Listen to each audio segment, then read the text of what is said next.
Hello everyone, welcome to channel learn with ease. आज का topic है अकाउंटिंग फॉर शेयर कैपिटल का, जिसमें हम सॉल्व करेंगे question number 23 chapter 8 TS Grewal की बुक से class 12 accounts. Online sessions, online classes के लिए आप मुझे इस नंबर पर व्हाट्सएप कर सकते हो अपना नाम और क्लास। अगर आप टीएस ग्रेवाल के साथ साथ डीके गोयल बुक को भी फॉलो कर रहे हो तो इसी चैनल की प्लेलिस्ट को क्लिक करो, आपको न्यू एडिशन के सॉल्यूशंस अपलोडेड मिलेंगे। साथ में ही कम्युनिटी सेक्शन में एमसीक्यूज मिलेंगे क्विज की फॉर्मेट में और एमसीक्यूज के सॉल्यूशन शॉर्ट्स में। तो बहुत कुछ है चैनल पर, विजिट द चैनल। अच्छा लगे तो शेयर और सब्सक्राइब जरूर करना। सिटीजन वॉचेस लिमिटेड एक कंपनी है। सिटीजन वॉचेस लिमिटेड एक कंपनी है जिसने 50,000 शेयर्स के लिए पब्लिक को इनवाइट किया, उनको ऑफर किया कि वो आए और उसकी कंपनी में इन्वेस्ट करे। 10 रुपए का एक शेयर है जिसकी पेमेंट इंस्टॉलमेंट्स में करनी है। 3 रुपए एप्लीकेशन, 4 रुपए अलॉटमेंट और बाकी बचा हुआ पैसा 3 रुपए फर्स्ट एंड फाइनल कॉल पर। अब कंपनी को एप्लीकेशन कितनी मिली है? 50,000 नहीं, 60,000 शेयर्स खरीदने के लिए एप्लीकेशन मिली। कंपनी ने 50,000 शेयर्स के लिए एप्लीकेशन रखी, एक्सेप्ट की, और बाकी 10,000 रिमेनिंग कितनी बची? 60,000 में से 50,000 अगर रख रहे हो तो 10,000 ही तो बची, जो कि कंपनी ने रिजेक्ट कर दी, उनका पैसा वापस रिटर्न कर दिया। हमने सारी कॉल्स की डिमांड की टाइम टू टाइम और हमें सारी की सारी पेमेंट रिसीव भी हुई, लेकिन 500 शेयर्स ऐसे हैं जिन्होंने फर्स्ट एंड फाइनल कॉल की पेमेंट नहीं की। आपको जर्नल एंट्रीज बनानी है। तो सबसे पहले देखो, जब भी कंपनी इशू करती है ना तो कंपनी को पता कौन लोग अप्लाई करने वाले हैं, क्या 50,000 शेयर्स पूरे के पूरे अप्लाई कर देंगे, ना ही पब्लिक को पता कि अब जिस कंपनी में वो अप्लाई कर रहा है अब तक कितने लोग अप्लाई कर चुके। तो ये अभी तक किसी को क्लियर नहीं है पिक्चर। तो जब पैसा बैंक में आता है तब कंपनी को पता चलता है कि कितने लोग उसके शेयर्स खरीदना चाहते हैं और इंटरेस्टेड है। तो हमारी फर्स्ट एंट्री बैंक से बनेगी। फर्स्ट एंट्री बैंक में जब पैसा आया तो हमें पता चला 50,000 नहीं, 60,000 शेयर्स के लिए लोगों ने अप्लाई किया। जिसको खरीदना था उसने एप्लीकेशन भरी, साथ में 3 रुपए जमा किए। तो हमारे पास इस तरह से 1,80,000 रुपए आ गए। 50,000 की जगह 60,000 के हिसाब से 1,80,000 क्यों आए? क्योंकि आपने शेयर नाम का प्रोडक्ट बेचा और उसकी फर्स्ट इंस्टॉलमेंट जिसको खरीदनी थी उसने आपके पास जमा कर दी। तो ये पैसा आपको इक्विटी शेयर एप्लीकेशन के नाम से मिला, पैसा आ गया। अब ये पैसा किससे रिलेटेड है? हम उस अकाउंट में इसको ट्रांसफर करेंगे और इस अकाउंट को छुट्टी दे देंगे। कैसे करेंगे देखो, इक्विटी शेयर एप्लीकेशन अकाउंट को डेबिट करो कि 1,80,000 इस इंस्टॉलमेंट का पैसा आना था, हमें मिल गया। अब इसको कौन से प्रोडक्ट से रिलेटेड है उसके अकाउंट में ट्रांसफर करो। यही होता है ना, जिससे रिलेटेड होगा पैसा आपने इकट्ठा कर लिया, उसके बाद उसको ट्रांसफर करोगे। आप इंस्टॉलमेंट में ब्रेक ले लेकर के टाइम पीरियड पर आप पैसा इकट्ठा कर रहे हो और वो पैसा अलग अलग इंस्टॉलमेंट पर इकट्ठा करके एक बैग बनाया अपने शेयर कैपिटल का और उसमें ट्रांसफर करते जा रहे हो। तो ये 1,80,000 में से हम 1.5 लाख तो शेयर कैपिटल अकाउंट में ट्रांसफर करेंगे। इक्विटी शेयर कैपिटल अकाउंट क्या है? ये शेयर नाम का प्रोडक्ट जो बेच रहे हो उसकी फर्स्ट इंस्टॉलमेंट आपको मिली, तो ये शेयर पर जितना भी पैसा मिलता है हम उसको शेयर कैपिटल कहते हैं। शेयर कैपिटल का फर्स्ट इंस्टॉलमेंट आपको मिली तो आपने उसके अकाउंट में क्रेडिट की। जो भी पब्लिक में शेयर खरीदता है वो क्या बन जाएगा? कंपनी का शेयर होल्डर। और शेयर होल्डर एक तरह से ओनर बन जाता है कंपनी का।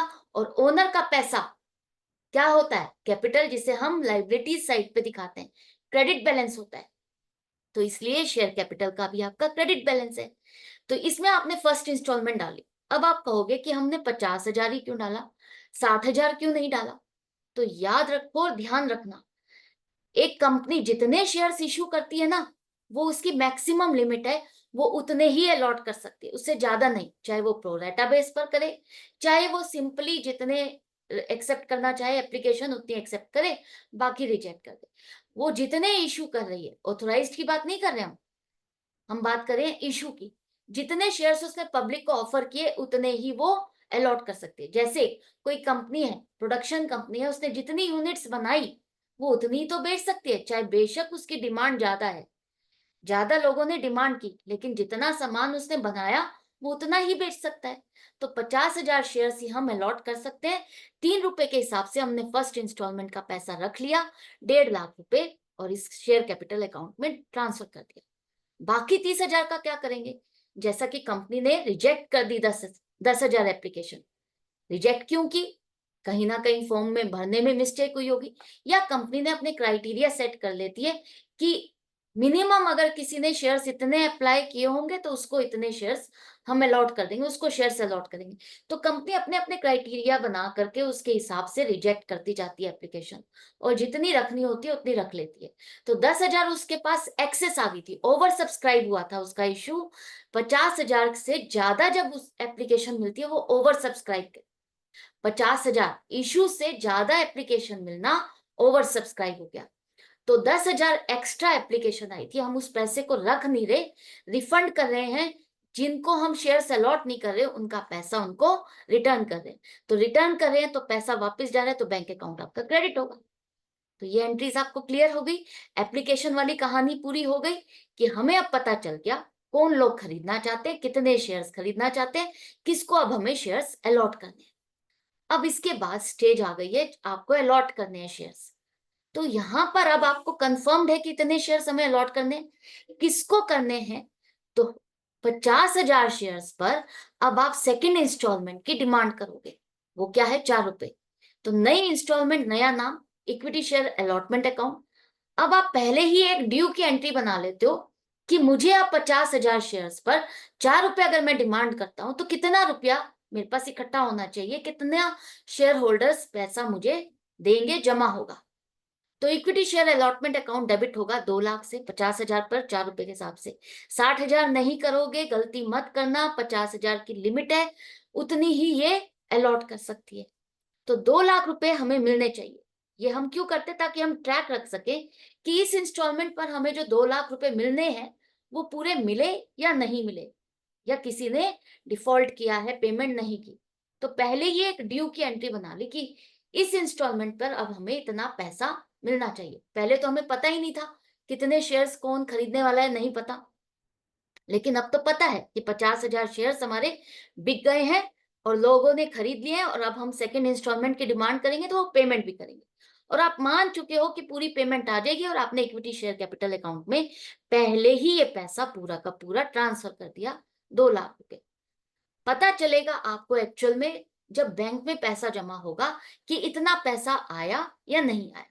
जैसा कि यहाँ पर लिखा है कि सारा पैसा हमको रिसीव हो गया, तो बैंक अकाउंट में हमें 50,000 के हिसाब से 4 रुपए हर शेयर पर मिला, तो 2 लाख रुपए जमा हो गए। डेबिट करोगे ना, जब भी पैसा आएगा तो बैंक अकाउंट डेबिट होगा। और ये किस वजह से आया? सेकेंड इंस्टॉलमेंट का पैसा आया, तो equity share allotment account 2 lakh रुपए क्रेडिट हो गया। तो ये जो अलॉटमेंट अकाउंट आपने खोला था इंस्टॉलमेंट टेम्परेरी बेस पर ट्रैक रखने के लिए, उसने अपना काम पूरा कर दिया, बताया कि इतना पैसा लेना है और इतना पैसा आ गया। तो ये अकाउंट तो आपका खत्म हो गया। बचा कौन सा? बैंक में पैसा आ गया, जो आप चाहते थे लेना वो आपके पास आ गया। और किस लिए आया? शेयर बेच करके, शेयर की सेकेंड इंस्टॉलमेंट। तो शेयर कैपिटल अकाउंट में आपके पैसा 2 लाख और ऐड हो गया। क्लियर है? अब अलॉटमेंट तक कहानी पूरी हो गई, नेक्स्ट इंस्टॉलमेंट में आ जाओ। फर्स्ट एंड फाइनल कॉल आपको अब डिमांड करनी है। फिर से हम ड्यू की एंट्री बनाएंगे, नई इंस्टॉलमेंट, नया नाम, equity share, first and final call. ये लास्ट कॉल है। 10 रुपए में 3 रुपए बाकी रहे थे, तो वही आप फाइनली डिमांड कर रहे हो। तो जब लास्ट कॉल होगी तो आपको फाइनल जरूर से लिखना है, फाइनल कॉल। 50,000 पर 3 रुपए के हिसाब से देखो, 3 एप्लीकेशन, 4 अलॉटमेंट, 7 रुपए हो चुके हैं। तो 10 रुपए में से 7 रुपए हो चुके, तो बाकी 3 रुपए ही बचे ना जो हम डिमांड करेंगे। तो अब 3 रुपए के हिसाब से हमारे पास 1.5 लाख रुपए इकट्ठा होना चाहिए। शेयर होल्डर से हमें इतना पैसा मिलना चाहिए, और हम मान चुके हैं कि इतना पैसा आ जाएगा, और हमने शेयर कैपिटल अकाउंट में ट्रांसफर कर दिया।